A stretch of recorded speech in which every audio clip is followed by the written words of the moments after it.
Mishcon Academy digital sessions.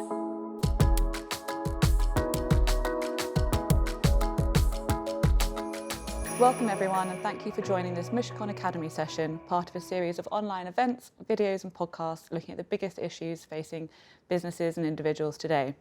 I'm Catherine Rolfe and I'll be hosting today's event. I'm pleased to welcome Guy Rigby, a friend of the firm, who recently became a record breaker as half of the oldest pair to row across the Atlantic unsupported.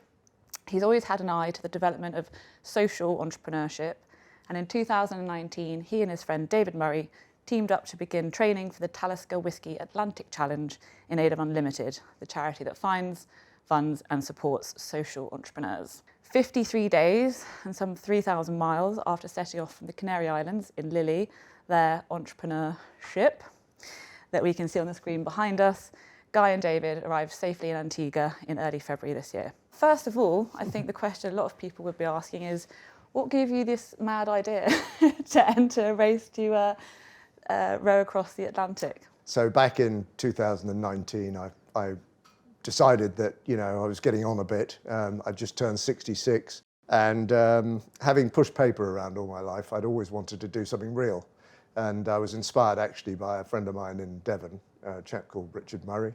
Being a sailor and loving the sea, I thought maybe I could do something like row an ocean.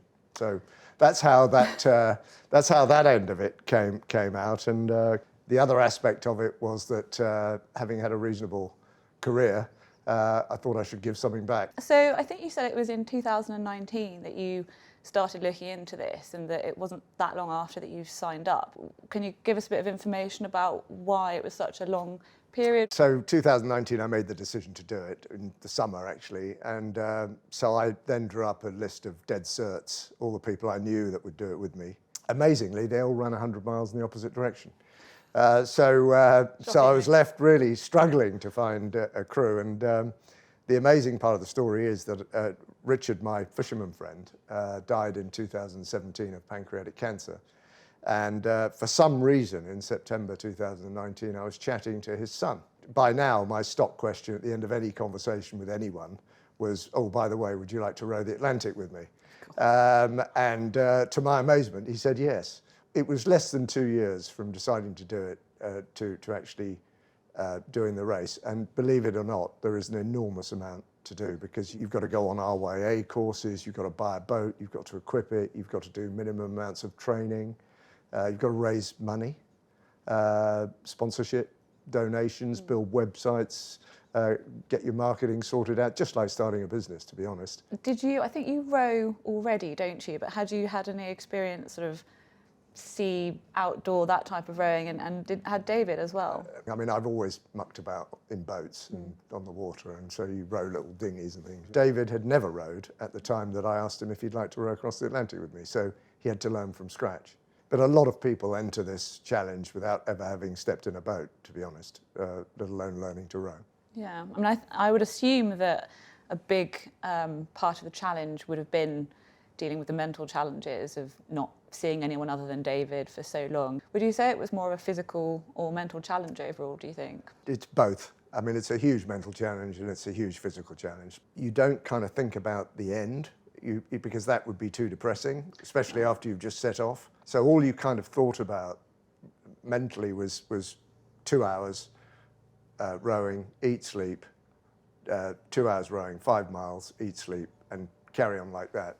We had some really lovely weather as we cruised down the African coast, actually, and woke up to amazing sunrises and things like that. So that kind of kept us occupied and interested. We did struggle as we got nearer to Antigua. About 10 days out, we hit these horrendous currents, which stopped us dead in our tracks. So even with two of us rowing, we were still doing like 1 mile an hour.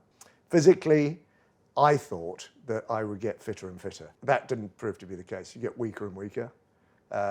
You lose weight. I lost 10 kilograms over the course of the row, 22 pounds. And that did surprise me. A lot of people suffer from the sleep deprivation, sort of hallucinations, real issues, only getting a couple of hours of sleep a day. How did you find that element of the race? Probably sleep deprivation was my biggest challenge. I didn't actually realise it at the time. Certainly for the first half of the journey, I would wake up in after an hour and a half, my alarm would wake me up, and I'd think, who am I? Where am I? What's this door? Where I'm in this little hole. What is it? Who's on the other side of that door? But you soon get over that, and we just cracked on. The other biggest fear was seasickness, and we never suffered from it. But I hear you had some slightly hairier moments, and I think not sure it will quite convey quite the size, but you can see that it was, even on a sunny day, pretty choppy. Did you have any kind of particularly hairy moments with the size of the waves? Yeah, we did. I mean, that wasn't choppy. That was quite calm. That was a flat day, that's right? That's I quite stand calm day, corrected. yeah. We probably had some 30-foot waves. I mean, those are probably 6 foot, 7 foot. So you can imagine the difference. The most exciting moment, actually, and it was fun. Suddenly I got hit. Massive explosion on the back of the boat, and water, tons and tons of water just shot past and shot over my head, dropped about 1 bucket load in the water, in the boat, and the rest was gone, right? And all I saw was the speedometer go from like 2.5 knots to 9.2 knots. But I fully expected to see the whole back of the boat, with no flagpole, no wind vane or anything, but amazingly it was all still there. We just punched a hole in this enormous rogue wave. Gosh, I imagine sometimes not being able to see kind of what was coming was a bit better. I mean, thank God I didn't see that one. If I'd seen that one coming, I'd have probably had a heart attack. One other question, which I'm going to ask before I forget, because when I was having a look at this before you arrived, I was thinking that's not a very big space for being away for nearly a couple of months. Whereabouts is it you guys sleep, keep your staff? So we rotate through the stern cabin. Right. All the stuff is in the front cabin, so that's unusable. The regime was to leave it like a hotel room. So effectively, we both felt like we had our own room. Then he'd come out, all his stuff would be put away. I'd go in, get all my stuff out, go to sleep, wake up 15 minutes before my shift, put it all away. He'd go in, and I used to make jokes about the bacon sandwich being on the left as you go in. But when you did get in at the end of it, and I think we have a photo of your arrival. Yeah. That must have, tell us what that was like. It must have been a great feeling. Wow. The whole emotional thing about arriving was incredible, especially since it had been so long coming because of these currents that we'd hit. When we were about 2 or 3 miles out, a dive boat picked up all its divers, came over and cheered, and then the Coast Guard came out with its lights on and cheering and clapping, and then the race boat for the Talisker Atlantic Challenge came out, started taking pictures, including that one. We arrived on the dock and there were like 250 people to welcome us. It was the most incredible feeling, and we took about a week off the previous oldest pair in terms of time. Nice. So well done. So that was a nice thing to do, as well as be the oldest pair, obviously. It's a huge thing. As I say, so impressive. And I think we've got a photo of you, both of you, from after. Before and after. Before and after you went away. I mean, it's quite the look after. And of course, it was all in aid of an ulterior purpose and motive, and that was raising awareness and funds for Unlimited. I think the total funding that you've achieved is over £750,000, which is fantastic. So Unlimited, the charity that funds, supports social entrepreneurs. What is it that you particularly like about Unlimited as an organisation? So I've spent my life working with entrepreneurs. I understand the benefits they bring to society and communities as a whole, and I thought if there's a way of raising money that would support people who otherwise wouldn't be able to start businesses to employ people and create those benefits in those communities, that would be wonderful. And so I looked at various things like the Prince's Trust, but I thought, wouldn't it be lovely if I could find a charity that didn't have that kind of profile, so someone that was a little less known, and give them the publicity. And so I came across Unlimited. They fund and support social entrepreneurs. I think they backed over 600 in the last financial year. More than 50% are women, which in terms of investment these days is huge because women take a far smaller share of investment. Over 50% are either ethnic minorities or disabled. So again, a statistic that blows the normal stats out of the water. And I thought, wouldn't this be great? So I approached them, and said, look, the deal is we partner on this and you promote it and we promote it and we'll see what we can do. And that's how it's worked, really. And so it's been a team game. They've been great to work with. We've worked really hard at doing blogs and race hubs and websites and social media. We took on a wonderful guy called Barry who did our social media while we were on the race. He kept everyone hugely engaged with what the boys were up to, as he called us. The boys, The boys, yeah. Yeah. And no, it was marvellous. So yeah, I think it's just, you know, everything pulled together. I think also the fact that the charity was unusual appealed to my audience, which was the entrepreneur. So I was able to generate enough interest or perhaps guilt to get people to make donations. Pushing your business where there's also some good to be done is becoming something that people are starting to think about more. I mean, what do you think makes a social entrepreneur? A truly social entrepreneur business is one that has a social purpose. So businesses that have an element of people and planet alongside profit are generally those that look as if they're being social. Do you find that as a result, sort of social entrepreneurs may be held to a higher standard? Do you think there's any difference in the way they're seen or treated amongst customer bases or funders, indeed? I mean, there is a tendency to view a social entrepreneur as a charity, so you've got to give it money, and of course it's not going to be sustainable and all that sort of thing. So I think that's the stigma, that's the challenge. But I think if you've got a decent business idea, there's no reason why you can't adapt it. I mean, people are so inventive and innovative. They find ways around all these challenges to do good, and there are some truly wonderful people out there doing this stuff. So it's fantastic. And I mean, I think we've discussed that a big part of this project of the row was, the mental resilience side. Are there any sort of particular lessons you might be taking forward to the mentoring of entrepreneurs that you have in your business going forward? That's an interesting question. I haven't been asked that before. I think you can eat an elephant one bite at a time. I think that's the advice. My biggest thing with advising entrepreneurs is, have they got the right product at the right time or the right service at the right time in the right place?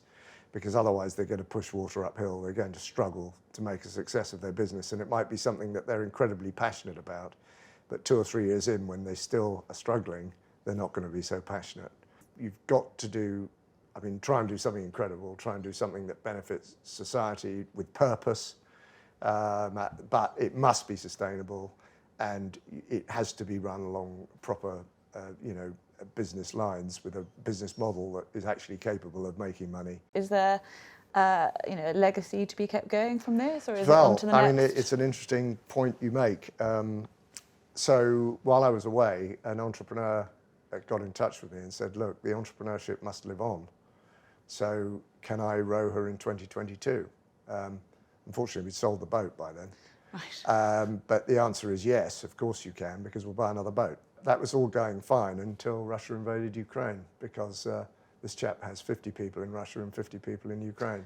Right. He just unfortunately decided that it's just not a possibility. I'm hoping that we will have a legacy and that the entrepreneurship will continue to raise funds for charity. We haven't determined whether it has to be an entrepreneur charity or any other charity just yet, but that would be an amazing legacy from my point of view. What would you say was your best and worst memory of the row itself? We were just about to have a BBC radio interview, and literally the guy came on and I was on the sat phone, and all the alarms on the boat started going off. The autopilot went off. We're in big seas, and the boat went sideways on. Wave broke over us, and I said, "We've got to leave you now. Goodbye." That was the end. That was the end of the interview before it began.